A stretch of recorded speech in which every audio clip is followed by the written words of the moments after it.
sababu Mtume mwenyewe ametuambia kwamba oweni muepuke gharama. Mbona kuja kwenye ndoa yangu rafiki yangu? Shoga yangu. Mamangu alikuwa anaumwa sana. Naam. Wala takaribu zina. Nimeamua kwamba nikuoe kwa ndoa. Umri wangu na wakwako ni tofauti sana. Nimeona wewe ndo mke wangu unayenifaa. Sheikh Zuberi hapa ameondoka akiwa anachuki kwamba mimi nimeoa. Hivi dada, umekubali kuwa shemeji ya wewe mke wa pili? Kwani kuna tatizo gani mdogo wangu? Naomba nikupose uwe mke wangu wa ndoa. Inshallah. Nashukuru. Ila naomba kuwa na subira. Inshallah.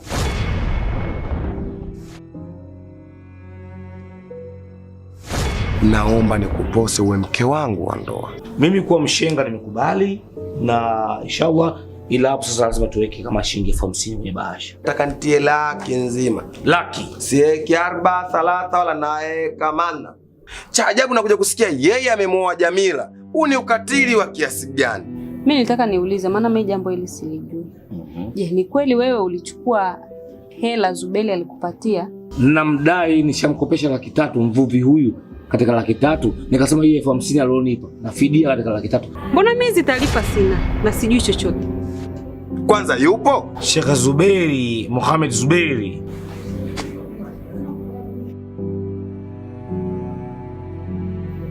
Vipi umemkorofisha kwa jambo? Haji Adam tusizikane. Mimi naye tuzikane. Sheikh Zuberi, tusizikane Haji Adam. Mimi leo inaniuma. Mzigo umeingia ndani. Haji tusizikane. We baba we, ushakuwa mgogoro huu. Halo.